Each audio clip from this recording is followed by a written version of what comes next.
Hi hello ನಮಸ್ಕಾರ, welcome to motivational channel. ನಾನು ನಿಮ್ಮ ಯಶೋಧ ಆರ್. ಸ್ನೇಹಿತರೆ, ಇವತ್ತು ಏನು ಟಾಪಿಕ್ ತೊಗೊಂಡು ಬಂದಿದ್ದೀನಿ ಅಂದರೆ, ಈ ಪ್ರತಿಯೊಬ್ಬ ಮನುಷ್ಯನಿಗೂ ಕೂಡ ಅವನದ್ದೇ ಆದ ಒಂದು ಗುರಿ ಇರುತ್ತೆ. ಜೀವನದಲ್ಲಿ ಏನಾದರೂ ಒಂದು ಸಾಧನೆಯನ್ನು ಮಾಡಬೇಕು, ನಾನು ಮಾಡ್ತಕ್ಕಂತಹ ಕೆಲಸದಲ್ಲಿ ಒಂದು ಒಳ್ಳೆ ರೀತಿ ಸಕ್ಸಸ್ನ ಕಾಣಬೇಕು ಅಂತ.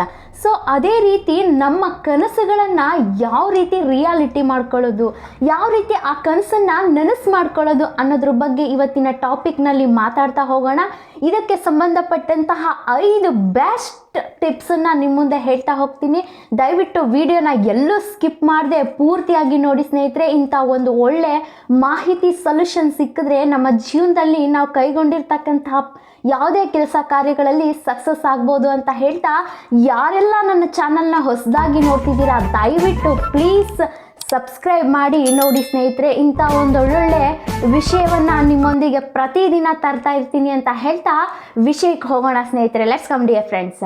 ಸೊ ಈ ನಮ್ಮೆಲ್ಲ ಕನಸುಗಳನ್ನು ಸಕ್ಸಸ್ ಮಾಡೋದಕ್ಕೆ ಅಂದರೆ ನಮ್ಮ ಗುರಿಗಳನ್ನು ರಿಯಾಲಿಟಿ, ನಮ್ಮ ಕನಸನ್ನು ರಿಯಾಲಿಟಿ ಮಾಡ್ಕೊಳ್ಳೋದಕ್ಕೆ ಈ ಫಸ್ಟ್ ಟ್ರಿಕ್ಸ್ ಏನಂತ ಅಂದರೆ, the dream in it all start here. ಅಂದರೆ ನಿಮ್ಮ ಫಸ್ಟ್ ಕನಸುಗಳನ್ನು ಸ್ಪಷ್ಟ ಮಾಡ್ಕೊಳ್ಳಿ. ನಿಮ್ಮ ಕನಸುಗಳನ್ನು, ನಿಮ್ಮ ಬಯಕೆಗಳನ್ನು, ನಿಮ್ಮ ಗುರಿಯನ್ನು ಫಸ್ಟು ಒಂದು ಆಯ್ಕೆ ಮಾಡ್ಕೊಳ್ಳಿ.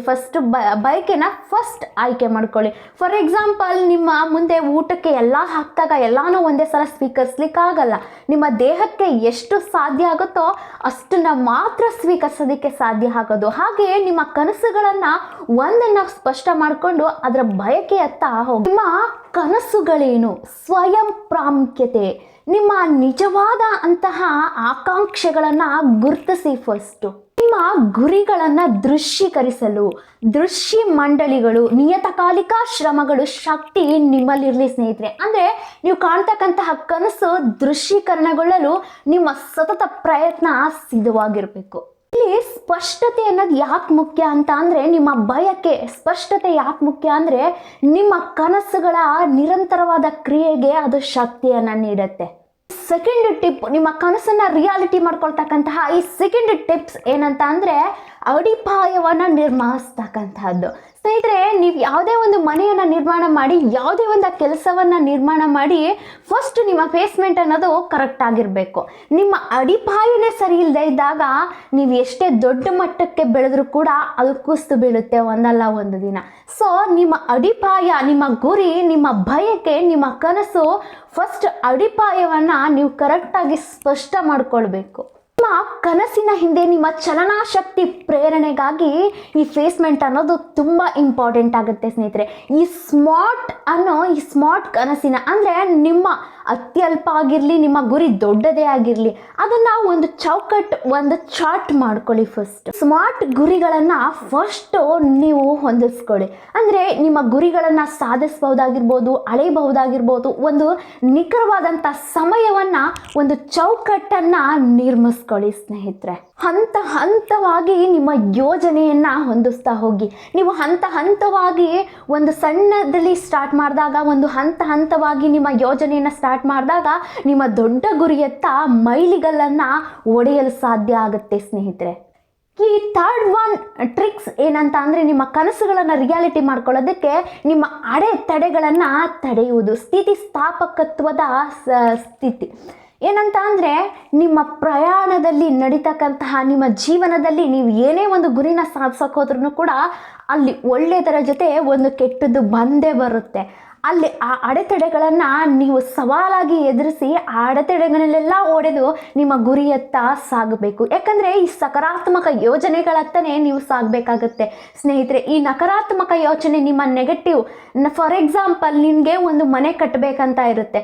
ನಾನು ಮನೆ ಕಟ್ತೀನಾ ಅನ್ನೋದು ಒಂದು ಥಾಟ್ ನಿಮ್ಮಲ್ಲಿ ಬಂತು ಅಂದರೂ ಕೂಡ ಅಲ್ಲಿ ನೀವು ಮಾಡ್ತಕ್ಕಂತಹ ಗುರಿ ಸಾಧನೆಗೆ ಒಂದು ಅಡ್ಗಾಲಾಗುತ್ತೆ. ನಾನು ಮಾಡಬಲ್ಲೆ, ಎಂಥದ್ದೇ ಕಷ್ಟ ಬಂದ್ರೂ ಅದನ್ನು ನಾನು ನಿಭಾಯಿಸಬಲ್ಲೆ ಅನ್ನೋದನ್ನು ಅರ್ಥ ಮಾಡಿಕೊಂಡು ನೀವು ಮಾಡ್ತಕ್ಕಂತಹ ಕೆಲಸ ಕಾರ್ಯಗಳಲ್ಲಿ ಎಷ್ಟೇ ಅಡೆಚಣೆಗಳು ಬಂದರೂ ಕೂಡ ಅದರಿಂದ ನೀವು ಮುನ್ನುಗ್ತಾ ಹೋಗಬೇಕು. ಮಾನಸಿಕ ಗಟ್ಟಿತನವನ್ನು ನೀವು ಬೆಂಬಲಿಸಬೇಕು ಸ್ನೇಹಿತರೆ. ಯಾರೇ ಬರಲಿ ಅದನ್ನು ನಾನು ನಿಭಾಯಿಸಬಲ್ಲೆ, ನಾನು ಮಾಡಬಲ್ಲೆ. ನನ್ನ ಮನೆ ಕಟ್ಟೋದಕ್ಕೆ ಬೇಕು ಅಂತ ಅಂದರೆ ನಾನು ಏನೆಲ್ಲ ಚೌಕಟ್ಟುಗಳನ್ನು ಮಾಡ್ಕೊಳ್ಬೇಕು, ನನ್ನಲ್ಲಿ ಪ್ರಯತ್ನ ಇದೆಯಾ, ಇವತ್ತಾಗಲಿಲ್ವಾ ನಾಳೆ ಆಗುತ್ತೆ, ಈ ಮಂತ್ ಆಗಲಿಲ್ವಾ ನೆಕ್ಸ್ಟ್ ಮಂತ್ ಆಗುತ್ತೆ. ನಿಮ್ಮ ಪ್ರಯತ್ನ ಸತತವಾಗಿರಬೇಕು. ಮತ್ತು ನಿಮಗೆ ಬೆಂಬಲವಾಗಿರ್ತಕ್ಕಂತಹ ಜನರ ಕಾಂಟ್ಯಾಕ್ಟ್ ಇರಬೇಕು. ಅಂದರೆ ನಿಮ್ಮ ಸ್ನೇಹಿತರಾಗಿರ್ಬೋದು ಅಥವಾ ನಿಮ್ಮ ಕುಟುಂಬದವರಾಗಿರ್ಬೋದು. ಇದು ಯಾವುದೋ ನನಗಿಲ್ಲ, ಯಾರೋ ನನ್ನ ಸಹಾಯಕ್ಕೆ ನಾನು ಬರಲ್ಲ, ಈ ಜೀವನದಲ್ಲಿ ನಾನು ತುಂಬ ಒಂಟಿಯಾಗಿದ್ದೀನಿ ಅನ್ನೋ ಫೀಲ್ ನಿಮ್ಮಲ್ಲಿ ಬಂದರೆ ದಯವಿಟ್ಟು ನೊಂದ್ಕೊಳ್ಬೇಡಿ ಸ್ನೇಹಿತರೆ. ಈ ಪ್ರಪಂಚದಲ್ಲಿ ನೀನು ಹುಟ್ಟಿರೋನು ಒಬ್ಬನೇ ಅಂದಮೇಲೆ ನಿನ್ನ ಸಾಧನೆಯನ್ನು ಕೂಡ ನೀನು ಒಬ್ಬನೇ ಮಾಡಬೇಕಲ್ವೇ. ಹಾಗಾಗಿ ನಿನ್ನ ಬೆಂಬಲಕ್ಕೆ ಯಾರೂ ಬರಲಿಲ್ಲ ಅಂತ ಅಂದರೆ ಚಿಂತಿಸಬೇಡಿ ಸ್ನೇಹಿತರೆ. ಇವತ್ತಿನ ಟೆಕ್ನಾಲಜಿ ತುಂಬಾ ಮುಂದುವರೆದಿದೆ. ಇವತ್ತಿನ ಪ್ರಪಂಚ ಕಲಿಯುಗ. ಇಂತಹ ಒಳ್ಳೊಳ್ಳೆ ಮಾಹಿತಿ ಕೊಡ್ತಕ್ಕಂತಹ ಯೂಟ್ಯೂಬ್ ಇದೆ, ಯೂಟ್ಯೂಬರ್ ಸರ್ಚ್ ಮಾಡಿ, ಇಂತಹ ವಿಡಿಯೋಸ್ಗಳನ್ನ ನೋಡಿ, ಗೂಗಲ್ ಸರ್ಚ್ ಮಾಡಿ, ನಿಮಗೆ ಬೇಕಾದಂತಹ ಅದೇ ಗ್ರಂಥಾಲಯ ಇದೆ, ಬುಕ್ಸ್ಗಳನ್ನ ಕಲೆಕ್ಟ್ ಮಾಡ್ಕೊಳ್ಳಿ. ಸೆಲ್ಫ್ ಕಾನ್ಫಿಡೆನ್ಸ್ ಬುಕ್ಸ್ಗಳಿದ್ದಾವೆ, ನಿಮ್ಮ ಪಾಸಿಟಿವ್ ಮೈಂಡ್ಗೆ ಮಾಡ್ತಕ್ಕಂತಹ ಬುಕ್ಸ್ಗಳಿದ್ದಾವೆ, ಎಬಿಲಿಟಿ ಬುಕ್ಸ್ಗಳಿದ್ದಾವೆ, ನೀವು ಸಾಧನೆ ಮಾಡ್ತಕ್ಕಂತಹ ಚಾಯ್ಸ್ಗಳ ಬುಕ್ಸ್ಗಳಿದ್ದಾವೆ. ಈ ಥರದ ನಾನಾ ರೀತಿ ಒಂದು ಚೌಕಟ್ಟಿದೆ ಈ ಪ್ರಪಂಚದಲ್ಲಿ. ತುಂಬ ಟೆಕ್ನಾಲಜಿ ಮುಂದುವರೆದಿದೆ ಸ್ನೇಹಿತರೆ. ಇಲ್ಲಿ ಯಾರಿಗೆ ಯಾರೂ ಆಗಲ್ಲ. ಕೆಲವೊಂದು ಸಲ ಕುಟುಂಬದವರೇ ನಮ್ಮ ಸಹಾಯಕ್ಕೆ ಬರಲ್ಲ ಅಂದಮೇಲೆ ಬೇರೆಯವ್ರು ಬರ್ತಾರಾ? ಹಾಗಾಗಿ ಯಾವುದಕ್ಕೂ ತಲೆ ಕೆಡಿಸ್ಕೊಳ್ಳದೆ ನಿಮ್ಮ ಕೆಲಸ ಕಾರ್ಯಗಳಲ್ಲಿ ನ್ಯಾಯಸಮ್ಮತವಾಗಿ ನೀವಿದ್ದಲ್ಲಿ ನಿಮ್ಮ ಯಶಸ್ಸು ಯಾವುದೇ ಕಾರಣಕ್ಕೂ ಒಂದಲ್ಲ ಒಂದು ದಿನ ಕೈ ಹಿಡಿಯುತ್ತೆ. ಖಂಡಿತವಾಗಿಯೂ ಕೈ ಬಿಡಲ್ಲ ಸ್ನೇಹಿತರೆ, ನಿಮ್ಮಲ್ಲಿ ಸತತ ಪ್ರಯತ್ನ ಇದ್ದಾಗ ಮಾತ್ರ. ನೆಕ್ಸ್ಟ್ 4th ಪಾಯಿಂಟ್, ನೀವು ಕನಸನ್ನು ರಿಯಾಲಿಟಿ ಮಾಡ್ಕೊಳ್ಳೋದಕ್ಕೆ ಏನಂತ ಅಂದರೆ ನಿಮ್ಮ ಯಶಸ್ಸಿನ ದೃಷ್ಟಿಕೋನವನ್ನು ಬದಲಾಯಿಸ್ತಕ್ಕಂತಹದ್ದು. ಅಂದರೆ ನಿಮ್ಮ ಮನಸ್ಸಲ್ಲಿ ಯಾವುದೇ ರೀತಿ ನಕಾರಾತ್ಮಕ ಯೋಚನೆಗಳಿಲ್ಲದೆ ಸದಾ ನಿಮ್ಮ ಕೆಲಸದತ್ತ ಗಮನ ವಹಿಸ್ತಾ ಪಾಸಿಟಿವ್ ಆಗಿ ಸಕಾರಾತ್ಮಕ ಯೋಚನೆಯತ್ತ ನಿಮ್ಮ ಗುರಿಗಳತ್ತ ಗಮನ ಕೊಡ್ತಕ್ಕಂತಹದ್ದು. ವಾದಿ ಚಿಂತನೆ, ಸ್ವಯಂ ನಂಬಿಕೆಯನ್ನು ಬೆಳೆಸ್ತಕ್ಕಂಥದ್ದು. ಇಲ್ಲಿ ಸಮನಾದಂತಹ ನಂಬಿಕೆಯನ್ನು ನೀವು ಗಳಿಸ್ಕೊಳ್ಳಿ. ನಿಮ್ಮಲ್ಲಿ ಪಾಸಿಟಿವ್ ಇರಬೇಕು. ನಾನು ಮಾಡಬಲ್ಲೆ, ಇದನ್ನು ನಾನು ಮಾಡಿ ತೀರಿಸಬಲ್ಲೆ ಅನ್ನೋದು ನಿಮ್ಮಲ್ಲಿ ಪಾಸಿಟಿವ್ ಇದ್ದಾಗ ನೀವು ಯಾವುದೇ ಕಾರ್ಯಗಳಲ್ಲಿ ನೀವು ಸಕ್ರಿಯಗೊಳ್ಳೋದಕ್ಕೆ ಅದು ಬೆಂಬಲವಾಗಿ ಒಂದು ಪ್ಲಸ್ ಪಾಯಿಂಟ್ ಆಗುತ್ತೆ. ಒಂದು ನಕಾರಾತ್ಮಕ ಯೋಚನೆ ಬರ್ತಿದೆ ಅಂದರೆ ಅದರತ್ತ ಚರ್ಚೆ ಮಾಡಿ ಸಕಾರಾತ್ಮಕ ಯೋಚನೆಗಳೊಂದಿಗೆ ನೀವು ಫೈಟ್ ಮಾಡಬೇಕಾಗತ್ತೆ. ನಿಮಗೆ ಒಂದು ಥಾಟ್ ಬರ್ತಿರುತ್ತೆ, ನನಗೆ ಮನೆ ಕಟ್ಟಲಿಕ್ಕಾಗಲ್ಲ, ಈ ಮಂತ್ ಆಗಲಿಲ್ಲ ಅಂತ. ಆ ನಕಾರಾತ್ಮಕ ಯೋಚನೆಗಳತ್ತ ನೀವು ಪಾಸಿಟಿವ್ ಆಗಿ ಚರ್ಚೆ ಮಾಡಿ ಅದರಿಂದ ನೀವು ಗೆಲ್ಲಬೇಕು. ಮತ್ತು ಈ ಆರೋಗ್ಯದ ಬಗ್ಗೆ ನೀವು ಪ್ರಾಮುಖ್ಯತೆ ಕೊಡಬೇಕಾಗುತ್ತೆ ಸ್ನೇಹಿತರೆ. ನೀವು ಮಾನಸಿಕ ಮತ್ತು ದೈಹಿಕ ಆರೋಗ್ಯದ ಮೇಲೆ ಹೆಚ್ಚಿನ ಗಮನ ಕೊಡಬೇಕಾಗುತ್ತೆ. ನೀವು ಆರೋಗ್ಯವಾಗಿದ್ದರೆ ಇವತ್ತು ನಿಮ್ಮ ಕನಸು ನನಸಾಗಲಿಲ್ಲ ಅಂದರೆ ನಾಳೆ ಖಂಡಿತವಾಗಿಯೂ ನನಸಾಗುತ್ತೆ. ನಾನು ಒಂದು ಮನೆ ಕಟ್ಟಬೇಕು ಅಥವಾ ಕಾರ್ ತಗೋಬೇಕು ಅಂತ ಹೇಳಿ ಅದ್ರ ಕೆಲಸದತ್ತ ಗಮನ ಕೊಡ್ತಾ ನೀನು ನಿನ್ನ ಮಾನಸಿಕ ಮತ್ತು ದೈಹಿಕ ಆರೋಗ್ಯದ ಬಗ್ಗೆ ನಾನು ಕೆಲವೊಂದಷ್ಟು ವಿಡಿಯೋ ಮಾಡಿದ್ದೀನಿ. ನಿಮ್ಮಲ್ಲಿ ಆರೋಗ್ಯ ಚೆನ್ನಾಗಿರ್ಬೇಕಂದ್ರೆ ನಿಮ್ಮ ನ್ಯಾಚುರಲಿಟಿ ಆರೋಗ್ಯದ ಕಡೆ ದೈಹಿಕವಾಗಿ ಒಳ್ಳೆ ಆಹಾರವನ್ನು ಸೇವಿಸಿ, ಮಾನಸಿಕವಾಗಿ ನೀವು ಬೆಳಗ್ಗೆ ಬೇಗನೆ ಎದ್ದು ಈ ಮೆಡಿಟೇಷನ್ ಆಗಿರ್ಬೋದು, ಎಕ್ಸಸೈಸ್ ಆಗಿರ್ಬೋದು, ವ್ಯಾಯಾಮ ಆಗಿರ್ಬೋದು, ಇಂತಹ ಆಕ್ಟಿವ್ ಚಟುವಟಿಕೆಗಳಲ್ಲಿ ಭಾಗಗೊಂಡಾಗ ನಿಮ್ಮ ದೈಹಿಕ ಆ್ಯಂಡ್ ಮಾನಸಿಕ ಆರೋಗ್ಯ ತುಂಬಾ ಚೆನ್ನಾಗಿರುತ್ತೆ. ನೆಕ್ಸ್ಟ್ ನಿಮ್ಮ 4th ಪಾಯಿಂಟ್, ನಿಮ್ಮ ಕನಸನ್ನು ನನಸು ಮಾಡ್ಕೊಳ್ಳೋದಕ್ಕೆ ಲಿವಿಂಗ್ ಯುವರ್ ಡ್ರೀಮ್. ಅದನ್ನು ನೀವು ರಿಯಾಲಿಟಿ ಮಾಡ್ತಕ್ಕಂತಹದ್ದು.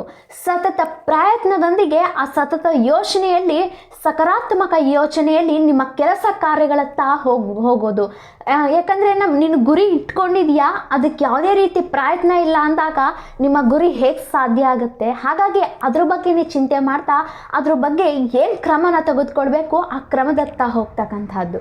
ನಿಮ್ಮ ಯೋಜನೆ ಅಂದರೆ ನಿಮ್ಮ ಗುರಿಯನ್ನು ವಾಸ್ತವಕ್ಕೆ ತರಬೇಕಾಗತ್ತೆ. ಅಂದರೆ ನೀವು ಪಾಸಿಟಿವ್ ಆಗಿ ನೀನು ಮನೆ ಕಟ್ಟಬೇಕು ಅಂದ್ಕೊಂಡಿರ್ತೀಯ, ಆಲ್ರೆಡಿ ನಾನು ಕಟ್ಟಿದ್ದೀನಿ, ನನಗೆ ಮಾಡಬೇಕಾದಂತಹ ಕೆಲಸ ಕಾರ್ಯಗಳಲ್ಲಿ ನೀನು ಗಮನವನ್ನು ಕೊಡಬೇಕಾಗುತ್ತೆ. ನೀನು ಬರ್ತಕ್ಕಂತಹ ಮೈಲಿಗಳನ್ನು ಹಂತ ಹಂತವಾಗಿ ಓಡ್ಕೊಂಡು ಹೋಗಬೇಕಾಗತ್ತೆ.